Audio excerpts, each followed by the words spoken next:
You've got to have a dream. If you don't have a dream, how you gonna have a dream come true? When, in 1982, Captain Sensible, guitarist from punk rock band The Damned, chose to cover Happy Talk, first heard in 1949 in the musical South Pacific, most thought he had lost his marbles. However, his dream came true and the single reached #1 for 2 whole weeks, when the charts were actually meaningful. Judge for yourselves here, but without getting too arty-farty, most of the song's appeal is its simplicity and feel-good factor. Let's be honest, we all prefer feeling happy to sad. Given a choice, even I would prefer half full to half empty, but it may just come down to DNA, the way we are wired. Now that I've taken down the Real Madrid bunting, finished the last of the chorizo and the San Miguel, thoughts return to EFC. We Evertonians are an eclectic mix, for sure. Captain Sensible's backing singers were the Dolly Mixtures, of course Winking Face.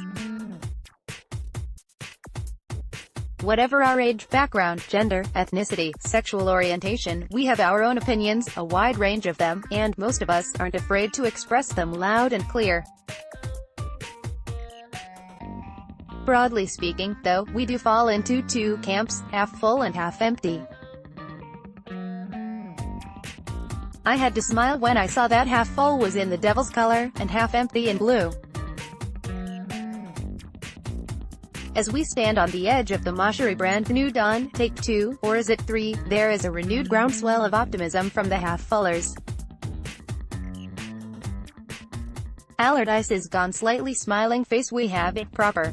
DOF slightly smiling face, we are about to appoint a young, exciting coach slightly smiling face. Elstone is gone slightly smiling face. Board responsibilities have been clarified slightly smiling face. Bramley Moordock is getting closer slightly smiling face. We've still got a few quid to spend slightly smiling face. Football is all about dreams, that's what keeps us going as fans.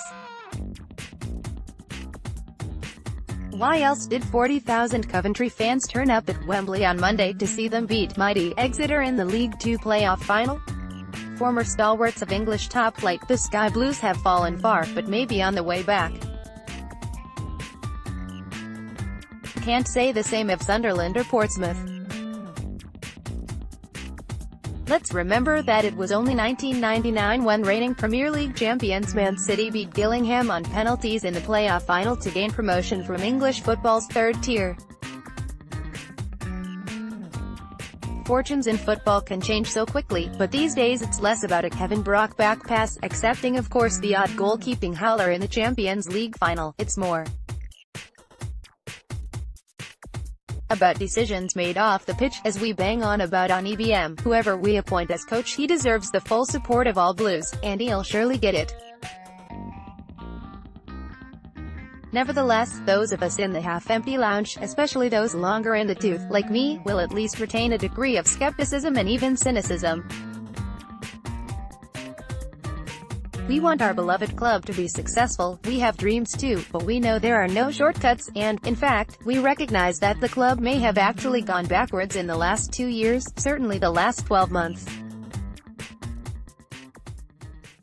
Squad is imbalanced. An aging supermarket sweep. Recruitment has made a still club's identity was seriously compromised with appointment of Allardyce. Commercial activity continues to disappoint as we fall further behind top 6. Communications and media relations are worse than ever. Still no chief engagement officer. Most worrying of all, it has all gone very, very quiet on the new stadium. We dream of an iconic new home on the banks of the Royal Blue Mersey with a 61,878 capacity, but, since the St. Luke's workshops, the silence has been deafening. More than anything, I worry that Farhad Mashari is not fully engaged with Everton. He has other concerns for sure, particularly with some of his Russian interests in the current politico-economic climate. That would be less of a concern if he had appointed a team laden with experience and skills to deliver his vision, yet the board has just been reduced in number by 1, Elstone, and only 2 members are full-time. Most worrying is that the man charged with leading the stadium is only engaged part-time. What is Mashari's vision for Everton? What is his dream? Does it even exist beyond a new stadium?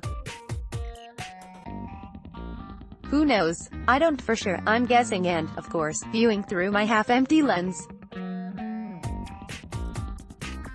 No doubt we have a massively important summer and then a vital season ahead where we really must see progress on and off the pitch.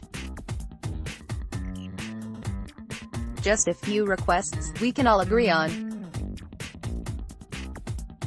Entertaining football with pace, flair and steel, competitive in games versus top 6 A Cup run, planning permission granted for Bramley, more funding secured for BM, appointment of a chief engagement officer. This time next year we'll know more clearly how bright the future is, and I very much hope that cynicism and skepticism will have evaporated in the royal blue pyrotechnics, because after all, you've got to have a dream. If you don't have a dream, how you gonna have a dream come true? You can read more from at his blog, RogerArmstrong.com, and hear him host the Everton Business Matters podcast. Follow at Roger Armstrong. Note, the following content is not moderated or vetted by the site owners at the time of submission. Comments are the responsibility of the poster. Disclaimer, posted the 30th of May 2018 at 15 hours 57 minutes and 41 seconds. One thing. We already have Scott McLeod. He's head of engagement. Posted the 30th of May 2018 at 16 hours 37 minutes and 19 seconds. I'm generally a glass half full type, but rarely does that apply to the Everton part of my life. I honestly feel less and less interested, especially so since Marjorie arrived. At least we used to be a half-arsed team with a big heart. Since he came, we're just half-arsed.